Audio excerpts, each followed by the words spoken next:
Hey folks, welcome to Market Intraday Analysis by InTheMoneyStocks.com, your leaders in pure technical analysis, avoiding all that Wall Street hype. Today, Tuesday, August 25th, 2009.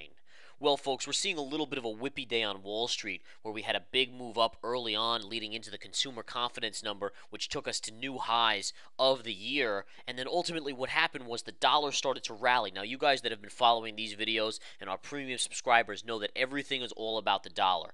Whether the market goes up or down is all on the dollar in relation to the inverse move on the dollar. For instance, if the dollar goes up, markets go down. If the dollar goes down, markets go up. Very, very simply. So what happened here was we had a nice little bit of a move up going into that consumer confidence. And as soon as that consumer confidence came out, you had a big pop on the markets with this big tail up here, which actually took us as high as 104.26. But then what happened, because the consumer confidence painted a better picture of the U.S. economy, the dollar started to strengthen very, very rapidly. And ultimately what that did was drive the markets down again. Now, why is that dollar in such a big play in this market? Well, part of it is commodities. Once commodities start to drop, it's going to take down commodity stocks, which are a big component of the S&P and the Dow and so forth. That definitely is a major player here. And what you can see here is that ultimately you drove it down as the dollar rallied, and then the market started to slowly trend higher over the rest of the morning session going into the afternoon period right now. And what was going on here is the dollar was slowly fading off that pop. I'll show you the UUP chart. Very, very interesting chart. Here you have it. So the dollar weak early on a gap down, and then right here, after those consumer confidence numbers come out, look at the move up in the dollar index here, the UUP. So off of that move, the market started to really tank, and then as soon as the dollar starts to slowly settle down, the market slowly creep back up.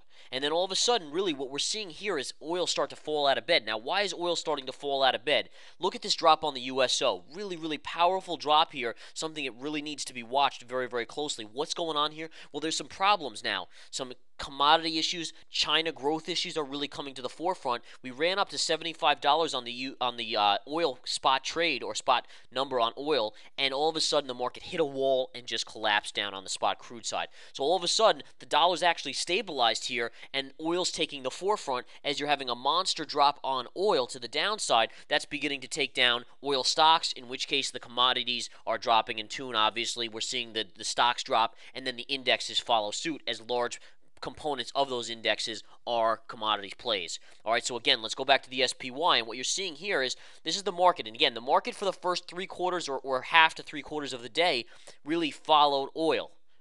Followed the dollar. And you can see that nice move up here going into the consumer confidence number. The big pop on consumer confidence as the numbers came out very, very nice. And then ultimately the dollar starts ripping higher. The market tanks. The dollar starts slowly getting a little bit weaker, and the market generally trades higher on that. We go right up to this level. Now, why was this level in my charts? Why did I tell my premium subscribers and my chat room subscribers to be on alert for a possible short here at 104? Well, because simply put, yesterday's high. And we obviously know it's an even number play as well. You have to know your even number play, what that means. And sure enough, that was the exact high on the market here in the afternoon session. And then look at the rollover on oil. Oil getting punished to the downside. The SPY only up about 40 cents after being up over $1 earlier on the big pop, and then up about $1 over here. And since that market's really tanked, you can see that the overall, it's really being led by oil to the downside. And I'll show you again that USO chart. Look at that USO chart just collapsing here, and that is taking these indexes in. So what you're seeing here, folks, is you're continuing to get positive news. This morning, the news out on the markets was that Bernanke was going to get a second term from Obama. Obama came out at 9 o'clock. The negative side to that, which is kind of fishy, it almost makes it look like it was kind of done on purpose, was that at the same time they're announcing that the budget deficits are going to be about $2 trillion worse. So again, you give a little positive news to cover over the negative news, and everyone's happy, and that's the way it's been working. But you're starting to see a little shift here, and that's something we need to watch. Again, you had a nice move up and then a hard sell, and then another nice move up and then a hard sell here as oil starts to collapse. So the question is, how long can you keep up everything, including this market? Right now the Dow's up about 60 points on the day, which is not a bad move by any stretch, but it's not nearly what we were up. We were up basically 100 points or so before. The Nasdaq's just up 9 points, and the S&P's up about 5 points. So you're really looking at about a half a percentage point move in the overall indexes. That's well off the highs of the day at this point. Now, again, as I mentioned, you have a lot of kind of the market continuing to float up, and that's the way it's been of late. We've seen this monster rally really since about a month or two ago, when this market really had that one pause where we went from about 96 back to 88 on the SPY, about an 8 to 9 point drop, and then all of a sudden, off of that, you had a monster run back to 104 plus here. But the bottom line is, you're beginning to see little cracks again appearing in this market. Yesterday we saw it as the market rallied early on and then just rolled over and closed near the lows of the day. Same thing seems to be happening a little bit today as the market starts to roll over here again late in the day. And again, what you're seeing is it's not the U.S. markets that are causing the problems here. It's China. China was down again relatively a nice amount last night. We actually saw another 2.5% drop in China in the Shanghai index. And the problem where this is affecting oil, as I mentioned earlier on, is that you're having a situation where if China's struggling here, then they're the main consumer of oil. They're the one that everyone always worries about. Are we going to have enough oil? Because China, China, China, right? So what you're seeing here is if China's faltering, does that mean there's an excess supply of oil that's going to be out there? Not that we don't have huge reserves already, but even more so. And in that case, are you going to start to see oil come down? And that's exactly what the fear is hitting the market right now.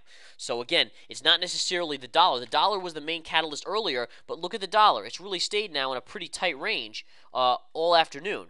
Ever since really about right here, 11:30, you kind of just bounce up and down, just really on a flattish day on the dollar. But the real catalyst again today, as I pointed out, is this USO. Now, the USO is getting a small bounce. It is due for a bounce in all fairness. I mean, it's had a big, big drop here. But that's really what's going on. That's what you're seeing affect here. The move to the downside on oil is affecting the overall markets. And take a look at Exxon. Exxon is starting to roll over, down just 17 cents right now. But you can definitely see a little bit of a downdraft here on ExxonMobil as it starts to come in.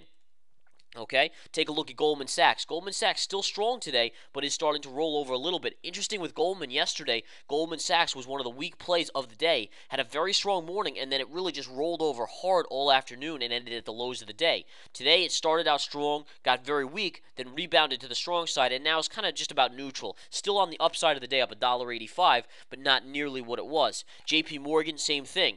Nice little down move yesterday, big down move yesterday. Today, pretty strong, has come in though, and is sitting right on the 50 moving average. Now let's go to the SPY and cover all the key levels in this market. And again, just want you to point something out here to you guys, that you're on the 50 moving average right now. So there is support here. If we close above, look for a little bit of a bounce. You also have a level right here at 103 to 103 and $1.15. So there is a little bit of a level here to watch that I can draw a little X to. This is a lot of support, and you're coming right down on top of it, plus you have the 50 moving average. If you were to clear, by the way, if you were to clear 103 on the downside, I think you have a fair shot of going to this line right here, which is a major line. That's 102.50. 102.50 will be very, very significant in this market. So there are some levels to watch here. Let's talk about the resistance on the upside. Right now, as support, you're on the 50 moving average. Until you close below and confirm it, you still have to consider that you're on that level. If you get back above, watch the yellow line at 103.50. The 20 moving average is also right there. If you get through the 103.50 20 moving average, then you're going to go to 104 again, and that would be the highs of the day. If you get through that, then you're looking for the pivot high from today, which, by the way, look at that tail on that candle. What a shorting opportunity that was as you rolled over basically $1 from that level. But that number is 104.25, 104.25.